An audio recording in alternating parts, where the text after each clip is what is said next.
Hey everyone, this is Miller. Welcome to another exciting episode of Triple Threat Comics YouTube channel. Tonight we actually welcome back a very special guest. Again, all our guests are special. He's a very good friend of mine. I love talking with this guy about comics, particularly his comics. He's definitely one of my favorite guests. Second only to Eric Hernandez and obviously Enrique Lopez. But please welcome the great Daniel Garcia. Daniel? Thanks, man. That's a heck of an introduction. I appreciate that. Thank you, Ian. Thank you You so much. I love being on your show, man. So thanks for the invite. Thank you. Of course, man. Of course, it's always welcome to have you come back. Talk about comics, talk about your comics. It's just great to talk to you. That's all. Yeah, same here, man. I love our conversations too. So thank Yeah. you. So, for those of you who have not met Daniel before and not seen the previous shows, he is the writer and creator of comics called Cyber Ronin and Atomic Vamp. They were successes on Kickstarter. Yeah, he's back here to talk more about the projects. Thanks. I appreciate it, Ian. Thank you for the invite. Yeah, still getting out the Atomic Vamp stuff for those of you that either helped fund the book or were part of that last campaign. 5 more pages of the colors, and we're done. And then 5 more pages of letters by the great one and only Fox Footcrafts. Check her out on Facebook and on Wow. Instagram. So she's been fantastic with helping us get everything launched, and she's extremely patient. Yeah. But as you and I were talking backstage, it really is a labor of love at the end of the day because unless you're unless you're Lady Death or something, a lot of this really is a labor of love. And I know you and I have had some conversations around a couple of things and some other great folks that I've been talking to about getting some other projects off the ground here in the Yeah. near future. So yeah. Yeah. As we've talked about in the last two conversations, it's always hard to get these projects off the ground, as you said, because so many things, just they don't work out or they don't quite click, whether it's the other writers or the artists, But when you do find that right people that actually share your vision, you're like, okay, I see where you're going with this. I can take this to another level, that you didn't think of. Yeah. Then it works. Yeah. And then on top of that, you have I've got my full-time career job, Yeah. which is, I mean, I was talking to a buddy of mine today. I think Eric, him, and I, and then another artist that we have on board would be an awesome think tank, because I think we all have the same vision for comics and whatnot. But we were having that conversation today about really putting forth your best effort when doing these things and how difficult it can be to get 2 people in the same room that think the same and want to have the same vision. It's challenging. And then, as I mentioned, having my normal job, part of the conversation we're having today was that my phone doesn't stop, Ian. I know you and I have had some conversations super early in the morning and some late at night. And I think I was on a flight back from New York the last time you and I were supposed to talk. Yeah. And that week was a whirlwind, man. It was I got to New York on Monday night and I didn't fly out till Thursday. And it was literally 6 in the morning till midnights every day of just working. Yeah. And then by the time I flew home on Thursday, I think I was on my 12th phone call for work, dealing with. And then the thing is that my job is so I'm an investigator, right? So I deal with a lot with criminal law, right? Yeah. So, my phone calls 9 times out of 10 aren't easy phone calls. They're usually you know, prosecution, non-prosecution, or is this going to court, not going to court, what kind of evidence? It's just I won't get into the boring stuff. So your listeners and watchers don't get bored, but Yeah. it's a lot, man. So by the time I get home, I don't want to be on the phone. I just don't. I love comics. I love writing them, but I just don't want to talk to anybody. And no matter how much I love them, even my mom calls.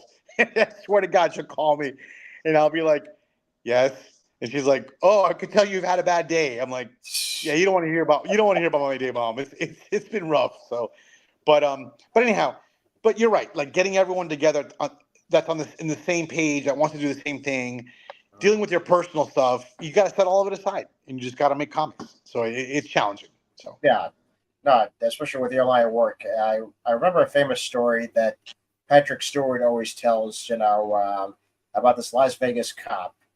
He's apparently the conversation was there. There are very hard days, on the job that I do. My own, my own sense of humanity is shaken by half the stuff I see. So yes. on those days, I would go home, put on a tape of Star Trek, and just believe that everything's going to be better. And that's a very Yes. good philosophy, And I feel that way about comics, because a Yeah. lot of That's times good. my faith in humanity is shaken, and I'm just like, let me see if I can just create something that's positive. Yeah. Yeah. That's great. That's awesome. And that's I think everyone that I run into in at a comic store, let's say, and I'm just shopping, right? Let's just say I'm shopping, and I'm with one of my daughters, especially when they were little, and I wanted to introduce them to comics also, Yeah, and we'd run into people at the comic shop, and 9 times out of 10, they were like the best of the best people, just like in that area, like everyone was just there for the same thing. It's for escape. Like I think you nailed it, yeah, and usually the people you run into are just people like you and me, man. Like just regular folks that just want to escape for a little while. Maybe yeah, they got a crappy life and they want to escape by reading an issue of Green Lantern. Like who cares what it is? But you're right, it's their escape for a moment. yeah. Um, there's nothing wrong with that. I think there's Oh, nothing wrong with that at all. I think that's a fantastic thing. I know you and I have been. I consider you my friend. So like I'm going to say yeah, that you and I have been friends for a couple of years now, yeah, yeah, and absolutely. I can tell you this, that like to me, and again, not to make things boring on your show, but like to Yeah, me, mental health is an important thing. So like one of the things that I talk about the investigators I work with mhm, is about mental health. And one of yeah, the things that we were talking about in New York when I was there for work, well, we were all doing our own presentations in front of our boss, and my presentation was on mental health, and it was like, well, what's my escape? What's everyone's escape? And no one really had an answer for that because yeah, everyone wants to be this big bad tough guy, but then you close the door, and when you're alone in your own head, like what's your escape? What do you do to get out of your existence? It doesn't have to be miserable, but what do you have to do to get out of your existence for a moment? yeah, If it's comics, then that's great, man. Go read a comic. Go argue about whose powers are better than which Spider-Man do you like better? Ben Riley or Peter Parker? That's yeah, fine. It's okay to do that. I think that when you get into something like what you, me, and Eric are talking about, or you, me, some of the other folks that we know, in terms of making your own comics, I think that's another level of creativity. Now you're sacrificing a little bit of yourself to do that, and you're putting yourself out there, and you're really showing people like this is my stuff, whether you like it or not. This is my stuff. And then there's the haters, and then the people that appreciate you for what you do. So yeah. Um, for me, I actually considered when I write my own stuff, I consider it very therapeutic in a lot of ways, because yes, I can get to say what I want to say, obviously, but tell the story that I want to tell. But I find it very relaxing, and also I take great pleasure of seeing people, who who read my stuff and like my stuff. I'm like, yeah, okay, yeah, well, at great. least you understand where I'm coming from. Then, so yeah, it's always nice to hear that. And when I see, other creators like myself, especially you, Eric, Enrique, everyone I know, that's in this business, and they put a lot of themselves in their own work, and you could sense that. You could see that in the Yeah, dialogue and the story. you really can. And then so some people can make the argument that it's a thankless job or that it's a thankless hobby, Yeah, and for me, like I don't think that's necessarily true. I think there's some people that like you have no idea how inspirational it is to me to see like you being out there putting out your art, and like during Christmas last year yeah, you were you were doing all this great stuff on your own stuff that you're creating, the shirts, and you've created all this other neat stuff, and that's like an inspirational thing to me. And it's so small, right? Because it's like it's a small idea you have, Yeah. that you're showing someone like, "Look, this is my stuff. Look at what I've done. Look at what I'm doing." And someone could be like, "Oh, well, that's not you," but I'm saying in general, someone could go, "Oh, that sucks," and then Mhm. I can make the argument of, "Well, what the hell have you done lately? what have you done that's better than what I'm doing now?" And oh, nothing. Okay, well then shut up. Like, what do you have? What do you, who are you to say that my stuff sucks or that it's better or not better than your stuff if you're not even making the effort? Yeah. So Yeah. Exactly. that's inspirational to me. That motivates me. Like, my girl right now is in school, Hmm. and this is my girlfriend, and she's been in school for a couple of years now, Yeah. and she's trying to get her master's degree, right? So she's real close to getting. She's real close to finishing up to wrap up her bachelor's right now, Wow. and she nailed one of her tough classes that she had, and she's like, "Oh my god, I passed this class!" Right? It was like statistics or something stupid, right? Yeah. and she studied her butt off to pass it.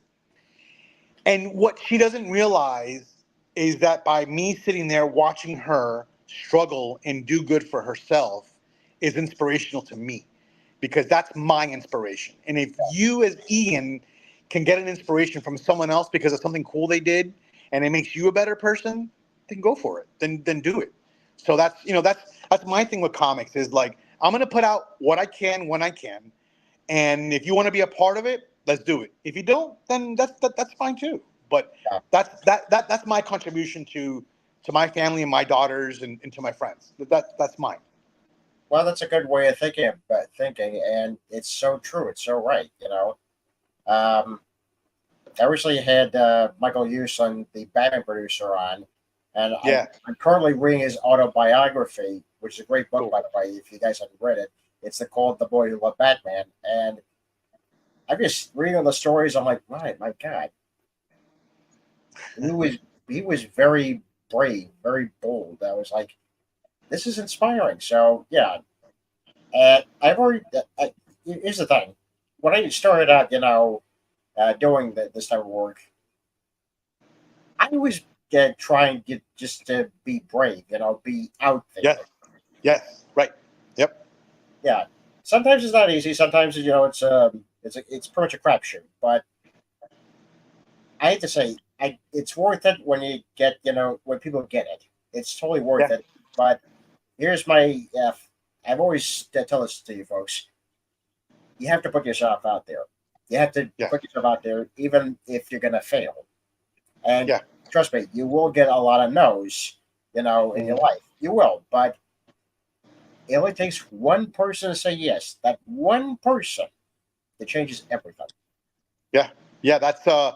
Um, I've mentioned Raymond Leonard to you before. Yeah. He has his own YouTube channel also, and I think remember me talking to you about him. He's a black comic creator, and the guy is just inspirational. Also, I was talking to him the minute you and I hung up about a Mhm. month ago, talking about our stuff and what you and I were planning on doing. Yeah. I hung up the phone with him, and I was like, man, this guy's another inspirational guy that's always out there, always driving his stuff. He's got his own channel like you do. I don't have a YouTube. I don't have a YouTube channel. I don't know even how to put it together. I wouldn't know where to start. Well, Like I yeah. gotta be on your show. It's like, so it's like, again, it's just a matter of like, not to sound like a postcard or a Hallmark card, but it really is.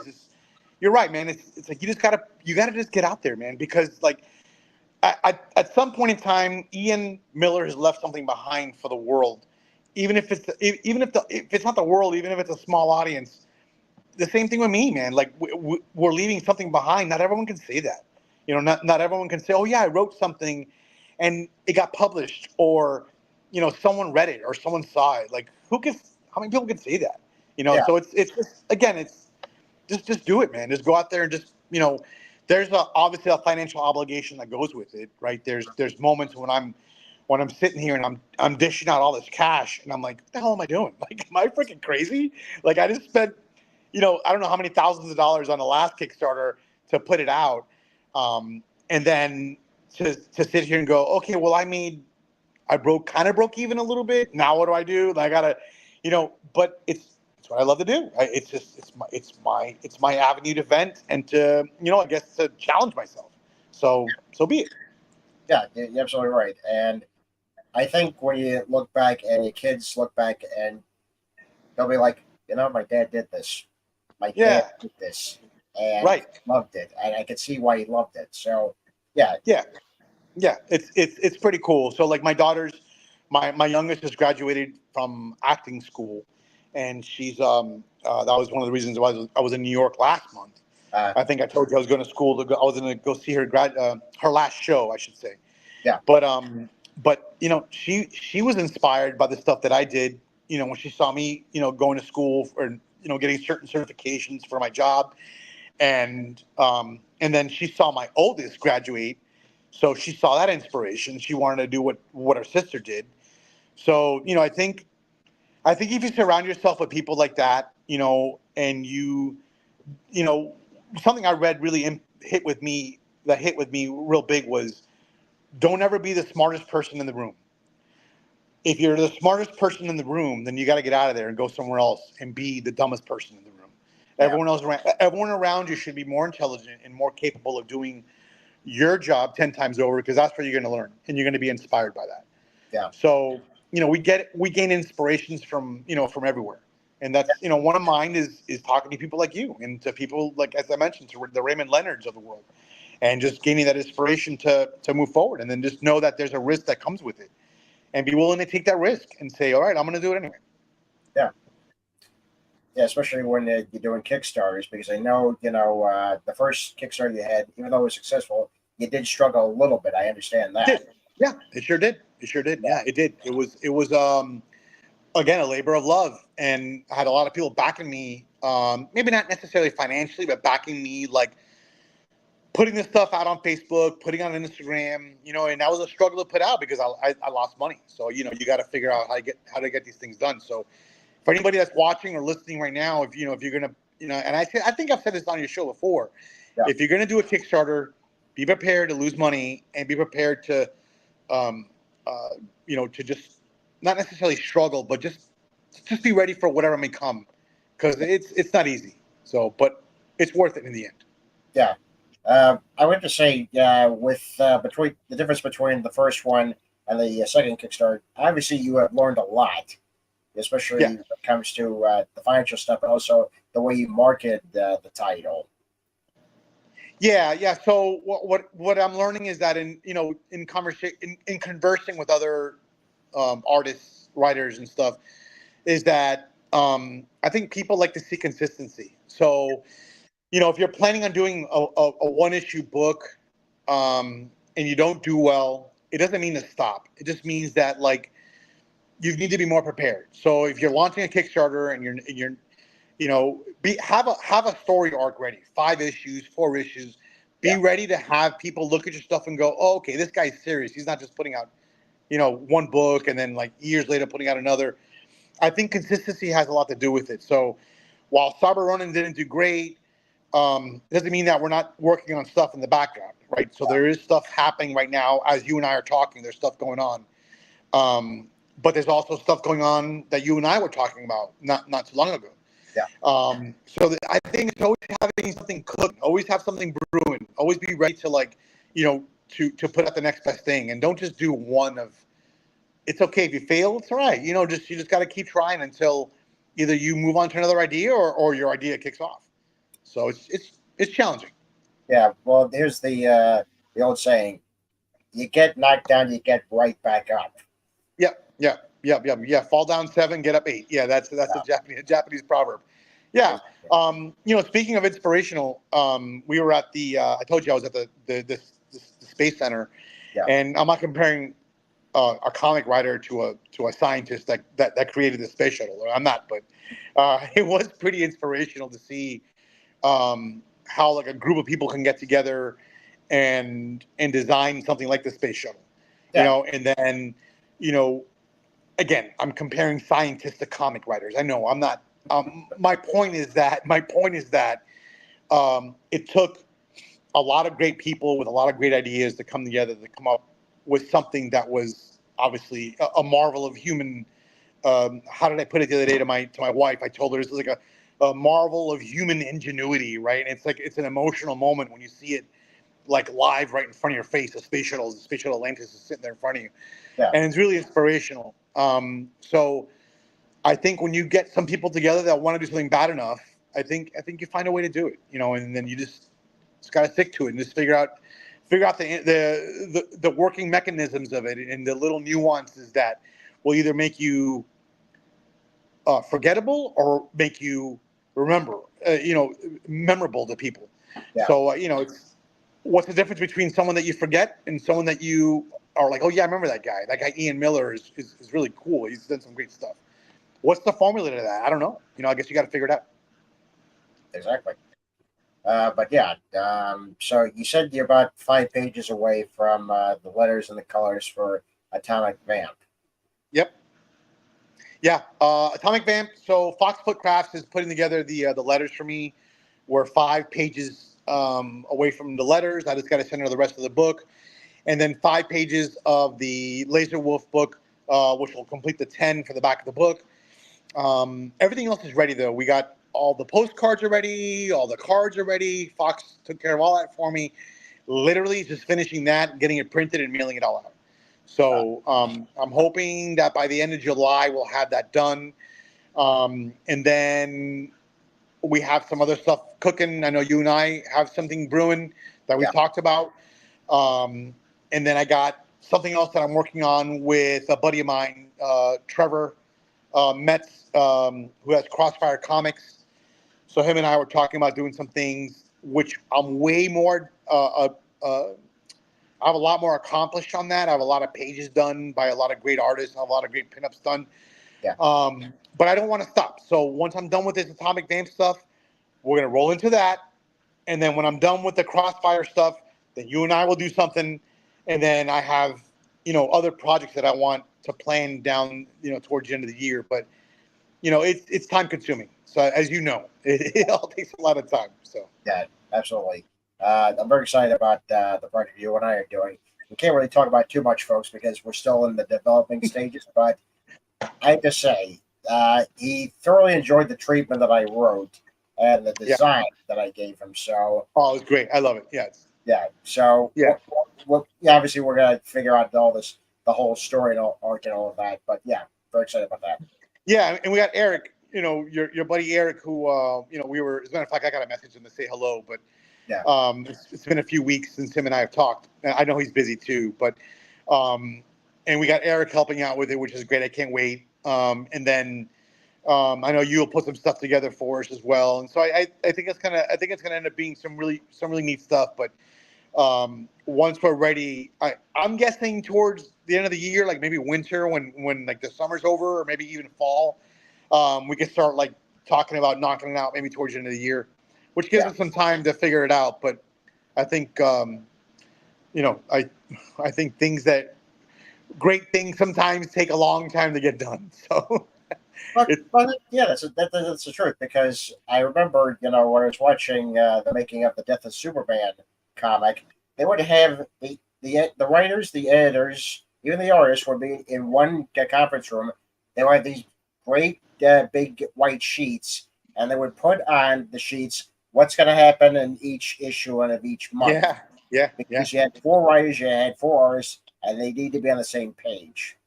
It's a lot of work. It's Yeah, a lot of work. That takes a lot. It's a lot of brain power, man. It isn't just like you know. There's some comics that are there are some books that like I've read recently. Um, the Power Rangers and I think it was Power Rangers Godzilla, yeah, right? And I read how the first compendium of like the first 6 issues of it or whatever it was, 6 issues yeah, of it. And I'm reading through it and I'm like, I think I finished it in like an hour. I finished everything, and that's just because yeah, I kept going back and reading stuff over again. And I was like, this is like so simple, like why? It was such an easy read, yeah, and I'm like, what's the secret behind it, And um, not that things have to be that complicated, but you got to find that formula that just makes sense for you and for everybody else, and what you think people may like, because essentially, what you're doing is that you're writing something, you're having something drawn that's your vision, and yeah, you're an artist, so like you'll draw something, you're like, this is what I created. take a look at it. And then you gotta, what's your target audience? Is it Spider-Man fans? Is it, Power Ranger fans? Is it, I don't know, Superman fans? Like, what's your target audience?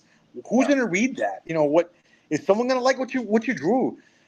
There was someone that wrote and drew a book called Cyber Frog, I think it was. It wasn't Van Sciver stuff. It was Cyber Frog, I think it's called, but Yeah. it was another Cyber Frog, I think it was, and it was like a 20-page book about a frog that it was more like a horror story. I think I read it in like 10 minutes, Mhm. and people were raving about it. Like, oh, this book is great. I'm like, really? I don't think it was that great. Right? It was okay, but who's to say that someone else doesn't like what you're writing or drawing? Yeah. Who's to say that your audience is completely different than what you think your audience might be? So like we were saying earlier, you just gotta find your niche. You gotta find the people that like your stuff, and Yeah, just keep pushing. absolutely. Absolutely. And you keep pushing it because eventually, if one person gets it, then another one's going to get it. And then they're going to be like, you got to check this out. But then, like, well, what is this? What is this? Whoa, wait a minute. What? Yeah. Yeah, this is Yeah. actually pretty cool. Right, right. Yeah, this is actually all right. Yeah. Yeah. What's also interesting is between, issues, compared the first issue to the next one and the next one, you find out, not only is the storytelling getting better, but the artwork is getting better. You hope. That's another Yeah, thing. you hope for Yeah. sure. Yeah, you hope. You hope so. I think there was a poll that I read somewhere that like issue. This may have been an older poll that I read, but Mm. it was about comic writers and artists that want to publish their own stuff, and it was something like issue one is, let's say you sell a lot of it, right, Yeah. and then issue two doesn't do as good as issue three. Hmm. Issue threes usually do a lot better. And well, what the study on it was that by issue 3 or 4, you've already got your audience. Yeah. People are like, oh, okay, cool. And then they go back and they find issue two to pick that up. But issue ones do good, issue twos do not too great, but 3 and 4s seem to do really well. And then by the time you're at issue 4, you've got your audience. And Yeah. then now hopefully you've captivated them enough to where you're, like you said, your art is better, your writing is better. My writing, while it's dog crap, I consider it not great, but while it's not fantastic, is better than Cyber Ronin issue one. Hmm. I think I've learned a lot. I've made a lot of mistakes. So you hope to think that you're not the smartest guy in the room and you're learning something from somebody. Yeah. Well, especially when you're writing something for the first time, it's always trial and error. You try to figure out, okay, what works, what doesn't work.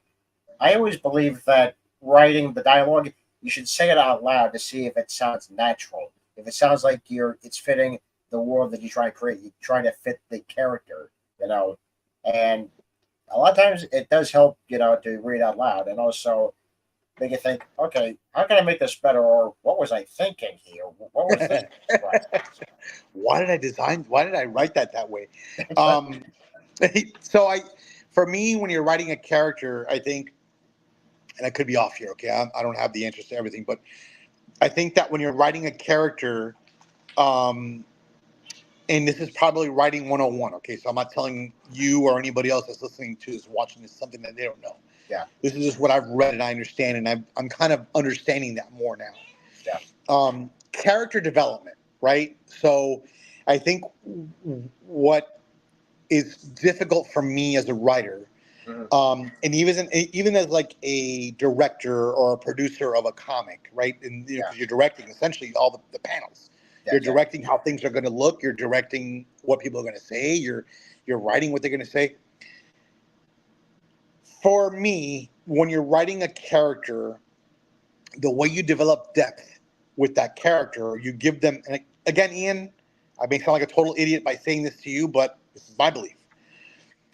When you're trying to develop a character, I think of it like this: Teenage Mutant Ninja Turtles, Mhm. and the four of them in the '90s when they were the catchy tune, and right when they were really big, and they all had the different bandanas on their faces, Yeah. and they all Michelangelo, Donatello, Raphael, and Leonardo. Yeah. They are completely different characters, every single one of them. how do you develop their personalities? By putting them in situations that would dictate how they act, right?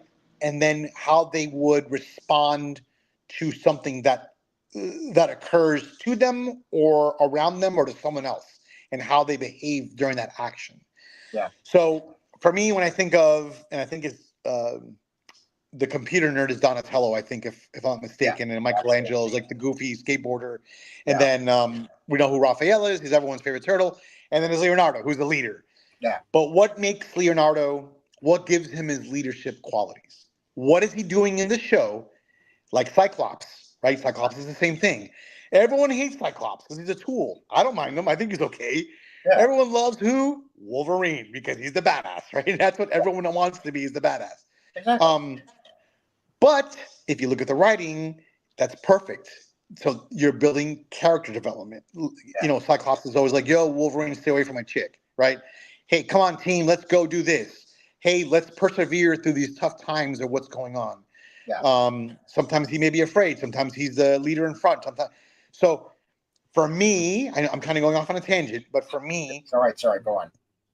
that's good writing. Is you're Yeah. developing your characters, and as you mentioned before, you're having to do that within 1 to 2 to 3 to 4 issues. So for me, Cyber Ronin is he isn't just your typical like, oh, I'm a badass and I'm going to solve every problem in the world. No, he's got um, a lot of emotional baggage because he's ripped from his planet, he's brought to Earth, and now he's in a strange world having to rescue people and save people and do all these heroic deeds.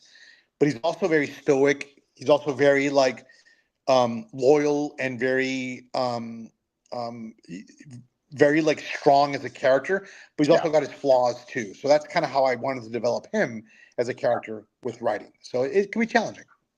Yeah, it is. Especially adding that much personality, and sometimes, like I said earlier, you do add a lot of your own personality into the main characters or some of the characters, or they can be based on maybe people maybe certain characteristics. You try to make it feel very real and very relatable to the audience. Relatable. That's a perfect word. I love that you use that. Yeah. Relatable. One of the most relatable characters to me, and I don't know who this. Maybe you can tell me yours after. Yeah. My most relatable characters as a kid were Spider-Man, Hmm. right? I think super relatable. Yeah. Um, Captain America was another relatable character to me.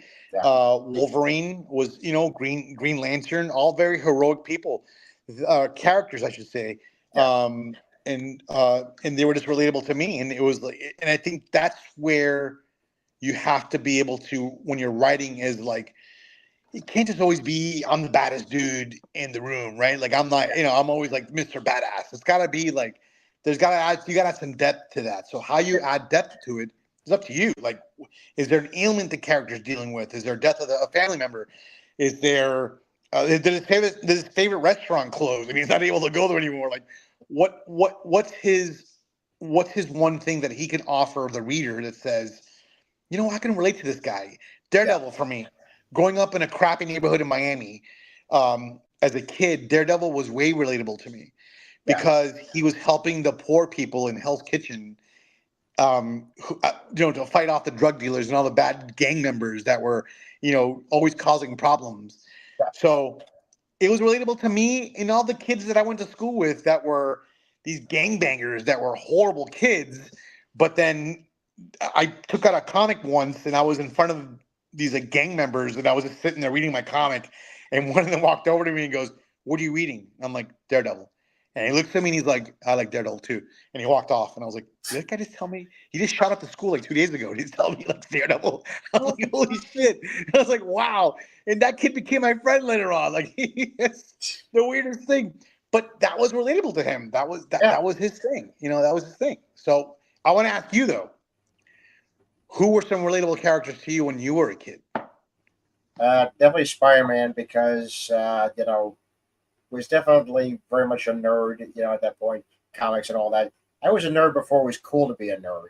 That was I the was thing. there too with you, brother. I Yeah. was there with you. I know. I know. I always had girl problems. Couldn't get the girl. I always liked, so that was another thing. And kind of the very shy, very distant. That was me down to a T as a kid. And same thing with Batman. Very much the loner a lot of times. Yep. But Me he too. did Me he too. did want to interact with people, and same thing Yeah. with the Spider-Man. So yeah, those I found relatable. It's funny you mentioned Captain America because that was one of my first favorite Marvel characters because I was like, this guy's bigger than life. This is a guy who Yes. you want to be, who you aspire to be. Yes. Yes, exactly. He was the guy that Superman was that for me as a kid. Yeah, Superman was like, he was one of my favorite superheroes of all time because he was bigger than life. And he yeah. was like, and I think something you and I share is that like you're a charming guy. Like you're a very charming person. Thank you. And I think that like when you're charming and you're confident, I think that you don't let things like that bother you, right? You don't let not being able to be the best or be. And I'm in the same boat. I'm not, I was in the same boat you were as a kid too. Like I didn't always have the best, prettiest girlfriends in the world. I was always getting shot down, but I didn't care because I had other things that entertained me. And then it was their loss anyway. So it was like, I'm a charming and I'm a good guy. So Exactly. it's their Exactly. loss. That's You know, that's how I look at it. That's how I look at it. yeah, man. And then like 5 years later, they're like pregnant with like their second kid, and like they're, and you're like, hey, man, I dodged the bullet big time, Oh So, man. so yeah, man. I think having that charm and having that good nature about you, it was something that to me, it was another thing. Like Spider-Man was always when you have a chance. I don't know if you've seen it yet. I'll try to find it for you later tonight. Yeah. It was a YouTube short of Wolverine and Spider-Man. Have you seen that one? I think I've seen it. Yeah. Have you seen it where he's celebrating? Wolverine asks Spider-Man to come celebrate his birthday with him. You know what? I haven't seen it. So send me that. Okay, I'm gonna send it to you when we hang up. I'm Yeah. gonna find it. I'm gonna send it to you. Yeah. That is the epitome. When you watch that, message me back, please, and tell me you saw it. Tell me what you think. Okay. That is the epitome of Peter Parker. And I won't ruin it for you, Okay. but that was some of the best writing that I've seen. It's 20 minutes, and it's Wolverine's personality and Peter Parker's personality, and you couldn't have written it better, and it's 20 minutes long, and it's just he's a good, charming guy that couldn't ever get the girl, but he was just a good freaking guy that wanted to help everyone, and he didn't give a shit what people thought about it. Part of my language. He That's didn't right. care what people thought about him. He was going to do what he thought was right. And to me, Ian, that's what counted was that he did the right thing no matter what or who was watching him. It's called courage, basically, and having the courage to be that good person. And that was to me a a big like it was big for me, and that's what made me really like the character. So Yeah. I gravitate easily towards people like that are just good people that want to help others and just good people. I'm around a lot of scumbags all day long anyway. So when I'm around someone that's good, it's easier for me to make friends with them. So No, no, yeah. It's the same thing with me. Because here's the thing. Folks, I have no time for just hating or anything like that because life is too short. That's the first thing. And the second thing is with Peter. He always does try to be the good guy. He always tries to do good. I also do that, but sometimes I think that I'm doing my best. I'm not a great guy, but I do my best. But other people say, no, you're a good guy. So for those, I very much appreciate. My family tells me that I'm a good guy, and I that's all that appreciate matters. that a lot. Yeah, yeah, that's all that matters. Yep. Yeah, And then just I think this goes back to the beginning of our conversation. yeah, Kind of all came full circle where if you're making an impact in someone's life, again, not to sound like a Hallmark card, I'm not selling anything here. I'm not trying to be like Tony Robbins, but yeah, I think if you can make a difference in someone's life by just having a conversation with them, making them feel good for a moment, or because they picked up something that you wrote, or you had a talk with them and they feel better after the conversation, yeah. um, and they don't harm themselves, or maybe they were thinking about harming themselves or somebody else, or maybe they're in a really bad place. But if your writing changes their life for a moment, or if you even conversing with them changes their life for a moment, man, then you're a fucking better person than most of the people out there right now. So to me, that's a fucking hero. That's someone that that's someone that I tried to be. And I'm not a hero to anybody, but maybe to my daughters, and I'll take it. So Yeah. Yeah, that's true. It's true. And it's always good to have great friends, to surround yourself with. And I've definitely been fortunate to be friends with you, to be friends with my other friends, but my high school friends, but my best friends. Then also the comic friends, Eric, Enrique, the other Eric, Paul Brian McCoy, a bunch of other people. So I'm very grateful for that. I'm also grateful, yep. for other friends, who I haven't even named, but I'm grateful for them.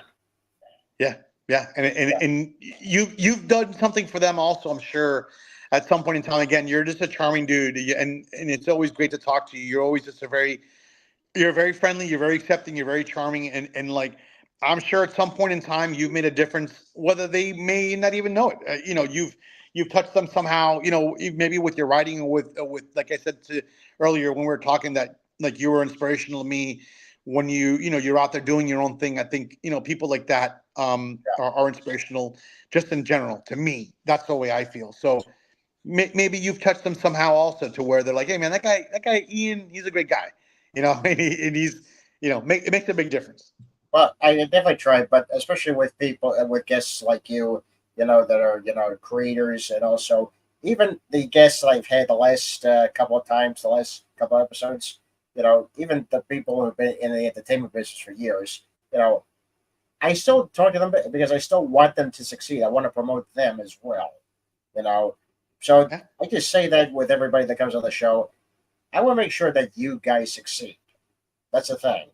Okay? yeah, Even if the comic creators, the up and coming comic book creators, the wannabe comic book creators, I'd like to hear from you because I want to make sure that you guys succeed.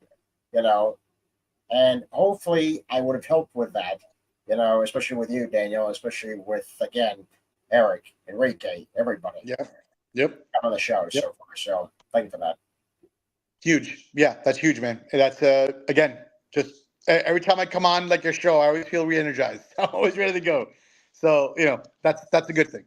Well, maybe I should restore your faith in humanity each time you come on. Yeah, man. When you're having a bad day, you're having a bad moment. I think I've mentioned this in your shows in the past. I'm really into stoicism. I'm really big into philosophy. Yeah, When you, Ian, are having a bad moment, step outside for a second and just bask in the glory of what is life and what is like the birds and the trees and all the crap out there that where I was looking at something. What were we looking at the Kennedy Space Center, the yeah, Hubble telescope, and like I turned to my girl and I'm like, we are this big compared to the rest of the universe and the problems that everybody else has in their lives. yeah, And if you could just appreciate that for a fucking second and just go, dude, what I got going on is nothing compared to like what's out there, and just it helps me, man. When I step out for a moment and I'm just enjoying my day and I come back and I'm like, all right, I'm ready to go, but it does something for me. We're healthy, we're happy, we got families that love us and yeah, we're creative and we have the time that we put forward into our designs, into our comics, into our writing, and surrounding ourselves, like you said, with people that love us. And so that's yeah. all that matters. That's all you need, really. That's all you need. You I just need agree. that few people that says you can do it. Yeah, that's it, man. Yep. Find those friends. Yeah, exactly. Daniel, I can't thank you enough for coming on. No, absolutely, man. Yeah, Anytime, brother. You know that. Let me know when you got absolutely. time again. I love being on your show. I'm gonna send you that video here in a moment, the YouTube video. Please watch Yeah, it, please. And yeah, then you, me, and Eric should get together maybe on FaceTime chat or something in the next couple weeks. yeah, I'm gonna message him here. I haven't talked to him in a while. yeah, And we could all maybe brainstorm some stuff. So yeah, absolutely, absolutely. But yeah, Daniel, I can't wait for you to come back on to talk about this stuff that we're going to be cooking up again when we get close to that. But yeah, yeah, for folks, for those of you who don't know what the comics he was creating that we're talking about, I'm just going to show you some images of some of the books that he's done. Okay, so just give me a second. thank you, Yeah. Ian. Now these are already these are already funded comics, Kickstarters. So this is Cyber Ronin and killer artwork. I mean, seriously. Yeah, Yeah, this is some great artists, man. Yeah, Michael Oliveira. We got um, inks and colors by some great folks. Actually, that was lettered by Fox. yeah, Yep, Mike Who did the pencils on that one. Ariel Medel did some of the other covers that you just saw there. yeah, Um, yeah, he really nailed it with those covers, and when the interiors with Mike Who, he really nailed the covers, the insides and the covers too. So yeah. it's good stuff. Yeah, it is. And then of course, we got the Atomic Vamp. Oh man, yeah, I pulled out all the stops on that one, dude. And you should see this Night Vamp book that we're doing now. Yeah, I'm gonna show you some stuff, Ian. When I have a moment, I'm gonna share with you the book itself. It's top secret, but obviously I share it with you, my friend. I'll share so you can see it. The Night Vamp stuff, you're gonna flip when you see it. I'll share it with you. I Yeah, can't I'll wait to share it with you in a little while. Yeah. Yeah. Okay. Before we go, folks, I did want to share with you something else. Uh, as many of you know, I've been, doing my own stuff on tpublic.com, doing my own designs. So, of course, there's some new stuff here. There's Little Ian, just Little Ian. There's the Codename Hunter stuff, you know. And for those of you who missed Father's Day, here is a Father's Day design. It says, I have a pretty cool dad. Is your dad cool? You know? So that was pretty much to my hero, my dad. So there's that. Very cool. And of course, we actually have bowl caps with my designs on it. Yeah, you get this in regular bowl caps or even trucker bowl caps. So yeah, and it comes in each design. It comes in each color. So if you haven't checked out the T Public, my storefront, I suggest you do it now. And in fact, I'm going to post the link right here. So yeah, check it out. It's going to stay on right now. It's going to end in 56 hours. So times are wasting. Ian, I just shared with you the Night Vamp issue, the 10-page issue, the Yeah. 10-page first issue. When you have a chance, check it out. I think you're gonna like it. Oh, I'm definitely going to check it out, dude. I'm going to check it out. Yeah, check it out when you get a moment. Yeah. Well, folks, I think that's it for now. Thank you again for coming on. I'm Ian Miller. This has been Triple Threat Comics YouTube channel.